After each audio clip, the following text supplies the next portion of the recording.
I've been trying to give up smoking but couldn't. I know it's a nasty habit and it's bad for me, but I can't stop. I gave up so many times and then started smoking again. I feel hopeless.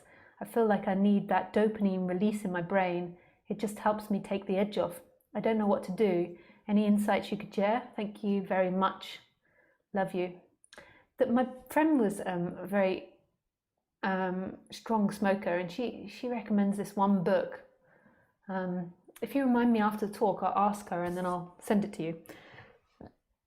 But firstly, from my perspective, I would address your view of smoking.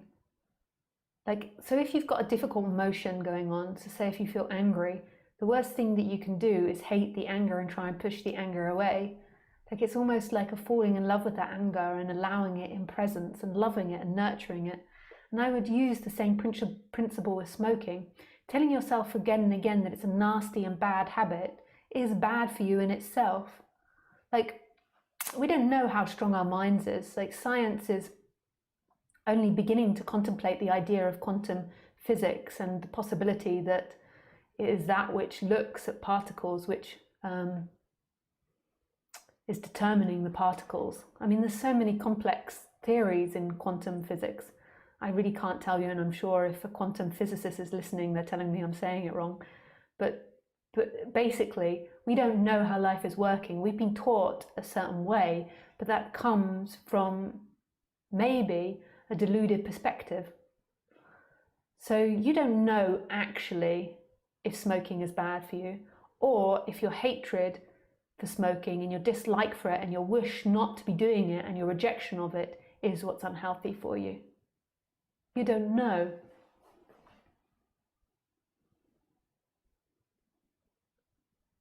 That science proves that smoking is bad for you, but did it ever do tests of people that are in love with smoking and love it and think really positively every time they smoke, compared to those that smoke and are indifferent to it, and those that smoke that are always experiencing anxiety and depression? Did they ever look at that and test that? So my first thing to you would be to see smoking in a different light. You've been told it's unhealthy from you by specific experiments. So what they say in Chinese medicine, or what they said when I was being taught Chinese medicine, was that if the body is balanced, so a lot of the masters used to smoke, and the students would go, but how can you smoke? It's bad for you. And the master would say, if the body is balanced, then the body can digest that smoke.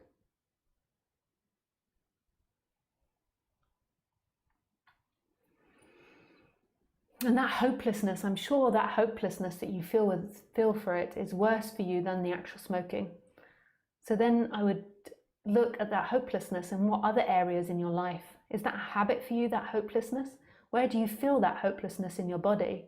Is there other times that you get into despair and hopelessness? Is it now just a new obsession, a new way to project your hopelessness onto something else? And what happens when you're hopeless? Does that make you apathetic? What's the result of hopelessness? How has it affected your life to date?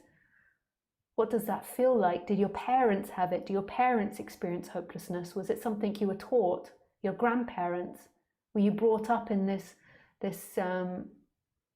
environment where if you couldn't complete something, it was hopeless, it was pointless, and a depressive kind of attitude towards it?